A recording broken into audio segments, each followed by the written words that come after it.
ಅನ್ನೋ ವಿಷಯ ಇದು ನಿಮ್ಮಲ್ಲಿ ನಾನು ಹೇಳೋಕೆ ಇಷ್ಟಪಡ್ತೀನಿ. ನಾನು ಹೇಳಿದ್ದೀನಿ, ನನ್ನ ಮುಂದೆ ಇದ್ದಂಥ ಆಯ್ಕೆಗಳು ಯಾವುದು, ಇಂಡಿಪೆಂಡೆಂಟು ಬೇಡ, ಕಾಂಗ್ರೆಸ್ ಅಲ್ಲಿ ನಾನು ಬೇಡ ಅಂತ ಅವರೇ ಹೇಳಿದ ಮೇಲೆ ನಾನು ಯಾವತ್ತಿಗೂ ಅಲ್ಲಿಗೆ ನಾನು ಹೋಗೋದಿಲ್ಲ. ಹಾಗಿದ್ದಾಗ ಇನ್ನೊಂದು ಮುಖ್ಯ ಕಾರಣ, ನನ್ನ ಜಿಲ್ಲೆಗೆ ಒಬ್ಬ ಇಂಡಿಪೆಂಡೆಂಟ್ ಸಂಸದೆಯಾಗಿದ್ರೂ 4,000 ಕೋಟಿಯಷ್ಟು ಅನುದಾನವನ್ನು ಕೊಟ್ಟಿದ್ದು ನಮ್ಮ ಕೇಂದ್ರದಲ್ಲಿರುವಂತ ಬಿಜೆಪಿ ಸರ್ಕಾರ. ಅಷ್ಟೇ ಅಲ್ಲ, ಅವರು ಪ್ರತಿಯೊಂದು ವಿಷಯದಲ್ಲೂ ನನ್ನನ್ನು ವಿಶ್ವಾಸಕ್ಕೆ ತಗೊಂಡು ನನ್ನನ್ನು ಕರೆಸಿ ಮಾತಾಡಿ ವಿಷಯವನ್ನ ಅವರು ಕೂಲಂಕುಷವಾಗಿ ನನಗೆ ಅರ್ಥಾಗೋಡು ಮಾಡಿ, ನೀವು ನಿಮ್ಮಂಥ ನಾಯಕತ್ವ ನಮ್ಮ ಪಾರ್ಟಿಗೆ ಬೇಕಿದೆ, ನೀವು ಬೇರೆ ಯಾವುದೇ ನಿರ್ಧಾರ ತಗೊಳ್ಬೇಡಿ ಅಂತ ಒಬ್ಬ ದೇಶದ ಪ್ರಧಾನಿ ಸ್ವತಃ ನನಗೆ ಹೇಳ್ತಾರೆ ಅಂದ್ರೆ ಅಲ್ಲಿ ನನಗೆ ಗೌರವ ಇದೆಯಲ್ಲ, ಅದು ಗೌರವ ಕೊಡುವುದು ಅಂದ್ರೆ ಅದು ಪಕ್ಷವನ್ನ ಬೆಳೆಸೋ ಒಂದು ನಾಯಕರ ಒಂದು ಗುಣ, ಒಂದು ಲಕ್ಷಣ ಅಂದ್ರೆ. ಇವತ್ತು ನೀವು ನೋಡ್ತಾ ಇದ್ರೆ ನಮ್ಮ ದೇಶ ಎಲ್ಲಿತ್ತು ಇವಾಗ ಎಲ್ಲಿ ಹೋಗಿದೆ ಅನ್ನೋದು. ಇಡೀ ಜಗತ್ತಲ್ಲೇ ಇಂಡಿಯಾ ಅಂದ್ರೆ ಎಲ್ಲರೂ ತಿರುಗಿ ನೋಡೋಗೆ ಮಾಡಿರೋದು ನಮ್ಮ ಹೆಮ್ಮೆಯ ಪ್ರಧಾನಿ ಮಂತ್ರಿಗಳಾದ ನರೇಂದ್ರ ಮೋದಿ ಅವರು.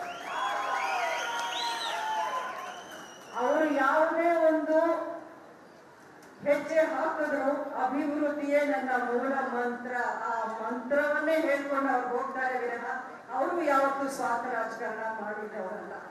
ಅವ್ರಿಗೇನು ಕುಟುಂಬ ಇದೆಯಾ, ಅವ್ರಿಗೆ ಇನ್ನೇನು ಆಸ್ತಿ ಮಾಡಬೇಕು ಅನ್ನೋ ಆಸೆ ಇದೆಯಾ, ಅವ್ರ ಬಗ್ಗೆ ಅವರು 25 ವರ್ಷಗಳೇನೋ ಇದ್ದಾರೆ ಅನ್ಸುತ್ತೆ ರಾಜಕೀಯ ಒಂದು ಜೀವನದಲ್ಲಿ, ಒಂದೇ ಒಂದು ಭ್ರಷ್ಟಾಚಾರದ ಆರೋಪ ಅವ್ರ ಬಗ್ಗೆ ಇದೆಯಾ? ಅಂತ ನಾಯಕತ್ವವನ್ನು ನಾವು ಮೆಚ್ಕೋಬೇಕು. ಆ ನಾಯಕರ ಜೊತೆ ನಾವು ಇದ್ದಾಗ ನಾನು ನನ್ನ ಜಿಲ್ಲೆಗೆ ಸಾಕಷ್ಟು ಕೊಡುಗೆಯನ್ನ ತರಬಹುದು. MP ಇವತ್ತು ಇರ್ತೀನಿ, ನಾಳೆ ಇನ್ನೊಂದು ಆಗ್ತೀನೇನೋ, ಇನ್ನೊಂದಾಗ್ಬೋದು. ಆ ಸ್ಥಾನ ಇದ್ದಾಗ ನಾನು ನಮ್ಮ ಜಿಲ್ಲೆಗೆ, ನಮ್ಮ ಕಾರ್ಯಕರ್ತರಿಗೆ, ನಮ್ಮ ಬೆಂಬಲಿಗರ ಜೊತೆ ನಾನು ಇರ್ತೀನಿ. ನಾನು ಈ ಒಂದು ಚುನಾವಣೆಯಲ್ಲಿ ಮಾತ್ರ ಸ್ಪರ್ಧೆ ಮಾಡ್ತಾ ಇಲ್ಲ, ಆದ್ರೆ ಮಂಡ್ಯದಿಂದ ನಾನೇನು ನಿರ್ಗಮನ ಆಗ್ತಿಲ್ಲ. ಆ ಸಂದೇಶವನ್ನು ನೀವು ಎಲ್ಲಿ ಬೇಕಾದ್ರೂ ಹೋಗಿ, ಮಂಡ್ಯವನ್ನ ನಾನು ಬಿಟ್ಟು ಹೋಗೋ ಪ್ರಶ್ನೆನೇ ಇಲ್ಲ. ಮುಂದಿನ ದಿನಗಳಲ್ಲಿ ನೀವು ನೋಡ್ತೀರಾ, ಒಂದು ಪಕ್ಷದ ಶಕ್ತಿ ನನ್ನಲ್ಲಿದ್ದಾಗ ಇನ್ನು ನಾನು ಯಾವ ರೀತಿ ಕೆಲಸ ಮಾಡ್ತೀನಿ, ಯಾವ ರೀತಿ ಎಲ್ಲರ ನೆರವಾಗೋಕೆ ಪ್ರಯತ್ನ ಪಡ್ತೀನಿ ಅನ್ನುವಂಥ ವಿಷಯವನ್ನ ನೀವೇ ನೋಡ್ತೀರಾ.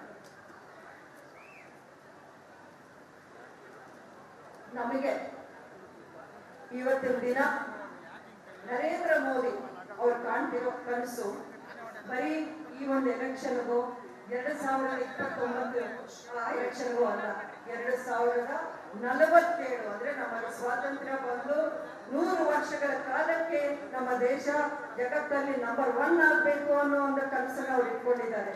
ನೋಡಿ, ನಮ್ಮ ದೇಶ ಚೆನ್ನಾಗಿದ್ರೆ ನಮ್ಮ ರಾಜ್ಯ ಚೆನ್ನಾಗಿರುತ್ತೆ, ನಮ್ಮ ರಾಜ್ಯ ಚೆನ್ನಾಗಿದ್ರೆ ನಮ್ಮ ಜಿಲ್ಲೆ ಚೆನ್ನಾಗಿರುತ್ತೆ, ನಮ್ಮ ಜಿಲ್ಲೆ ಅಭಿವೃದ್ಧಿ ಆಗುತ್ತೆ, ನಮ್ಮ ಜನ ಚೆನ್ನಾಗಿರ್ತಾರೆ. ಇದು ಒಂದೇ ನನ್ನ ಸ್ವಾರ್ಥ. ಇದರಲ್ಲಿ ಬೇರೆ ಯಾವ ಸ್ವಾರ್ಥ, ಬೇರೆ ಯಾವ ದುರುದ್ದೇಶ ನನ್ನಲ್ಲಿ ಇಲ್ಲ.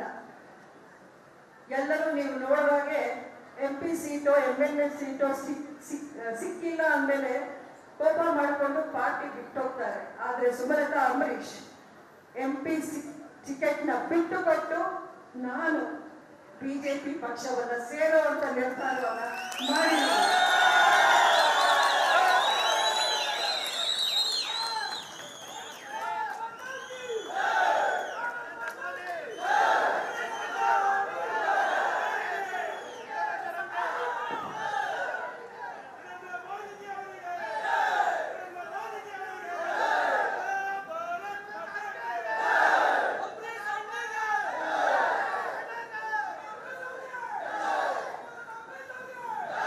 ನೋಡಿ, ಸೋತಂತ ಕ್ಷೇತ್ರವನ್ನೇ ಬಿಟ್ಟುಕೊಳ್ಳೋ ಸಾಹಸ ಇವತ್ತಿನ ಕಾಲದಲ್ಲಿ ಯಾರು ಮಾಡಲ್ಲ.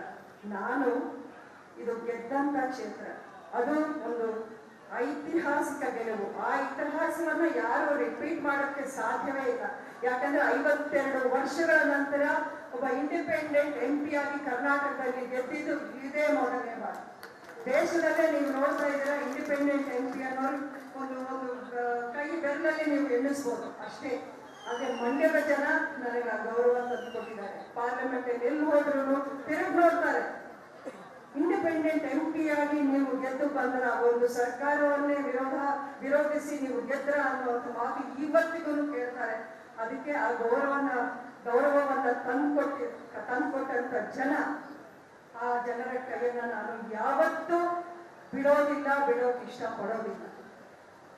ಇದೇ ಮಂಡ್ಯದಲ್ಲಿ ಕಳೆದ ಬಾರಿ ನಾನು ನನ್ನ ನಾಮಪತ್ರ ಸಲ್ಲಿಕೆ ಆದ್ಮೇಲೆ ನಿಮ್ಮ ಮುಂದೆ ನಿಂತು ನಿಮ್ಮಲ್ಲಿ ಒಂದು ಭಾಷೆ ಕೇಳಿದೆ. ನಾನು ಒಂದು ಭಾಷೆ ಕೊಡಿ, ಒಂದು ಮಾತು ಕೊಡಿ, ಒಂದು ವಾತಾವರಣ ನನಗೆ ನೀವು ಮಾಡಿ ಅನ್ನುವಂಥ ಮಾತನ್ನ ಅವತ್ತು ನಾನು ಹೇಳಿದೆ.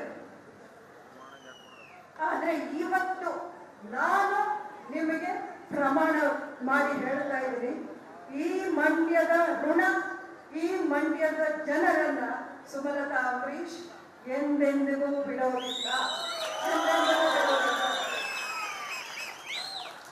ಈ ಒಂದು ಪ್ರೀತಿ, ನಿಮ್ಮ ಆಶೀರ್ವಾದ ಎಂದೆಂದಿಗೂ ಹೀಗೆ ಇರಲಿ ಅಂತ ನಿಮ್ಮಲ್ಲಿ ನನ್ನ ತುಂಬ ಹೃದಯದ ಮನವಿಯನ್ನು ಮಾಡಿಕೊಂಡು ಮುಂದಿನ ದಿನಗಳಲ್ಲಿ ನನ್ನ ಎಲ್ಲ ಪ್ರಯತ್ನಕ್ಕೂ ನೀವು ನನ್ನ ಜೊತೆಯಲ್ಲಿ ಇರ್ತೀರಾ ಅನ್ನೋ ವಿಶ್ವಾಸ ಇಟ್ಕೊಂಡು ನಾನು ನನ್ನ ಮಾತಿಗೆ ವಿರಾಮ ಕೊಡ್ತೀನಿ. ಒಂದು ಮಾತು ಹೇಳ್ತೀನಿ, ನಾನು ಸಂಸದೆಯಾಗಿ ಅಲ್ಲ ನಿಮಗೆ ಪರಿಚಯ ಆಗಿತ್ತು, ಅಂಬರೀಷ್ ಅವರ ಪತ್ನಿಯಾಗಿ, ಈ ಜಿಲ್ಲೆಯ ಸೊಸೆಯಾಗಿ. ಆನಂತರ ನಾನು ಸಂಸದೆಯಾದೆ. ಆದ್ರೆ ನೀವು ಇವತ್ತು ಹೆಸರಲ್ಲೇ ಸ್ವಾಭಿಮಾನ, ಅವ್ರಿಗೆ ಹೆಸರು, ನೀವು ಮಂಡ್ಯದ ಗಂಡು ಅನ್ನೋ ಹೆಸರು 100 ವರ್ಷ ಆದ್ರೂ ಈ ಮಣ್ಣಲ್ಲಿ ಅಂಬರೀಷ್ ಅವರ ಒಬ್ಬರನ್ನೇ ಕರೆಯೋದು. ಅದನ್ನ ನಾನು ಇವತ್ತು ಹೇಳ್ತಾ ಇದ್ದೀನಿ. ಆ ಒಂದು ಮಂಡ್ಯದ ಗಂಡು, ಅವರ ಜೊತೆಲಿ 27 ವರ್ಷ ನಾನು ಸಂಸಾರ ಮಾಡಿದವರು. ಆ ಸ್ವಾಭಿಮಾನ ಏನು ಅನ್ನೋದು ಅವರಿಂದಾನೇ ನಾನು ಕಲಿತಿದ್ದು. ನನಗೆ ಗೌರವ ಇರೋ ಕಡೆ ನನ್ನನ್ನು ಹೋಗಿ ಅಂತ ದಯವಿಟ್ಟು ನನಗೆ ಒತ್ತಾಯ ಮಾಡಬೇಡಿ ಅಂತ ನಿಮ್ಮನ್ನು ನಾನು ಕೇಳ್ಕೊತಾ ಇದ್ದೀನಿ. ನನ್ನ ಭವಿಷ್ಯದ ಬಗ್ಗೆ ನನಗೆ ಚಿಂತೆ ಇಲ್ಲ. ಇವತ್ತು ನಾನು MP, ನಾಳೆ ನನ್ನ ಜಾಗದಲ್ಲಿ ಇನ್ನೊಬ್ರು ಬರ್ತಾರೆ, ಚಿಂತೆ ಇಲ್ಲ. ಆದ್ರೆ ಈ ಮಣ್ಣಿನ ಸೊಸೆ ಅನ್ನೋ ಸ್ಥಾನ ನನ್ನಿಂದ ಯಾರು ಕಿತ್ಕೊಳ್ಳೋಕ್ಕಾಗೋದಿಲ್ವಲ್ಲ. ಅದು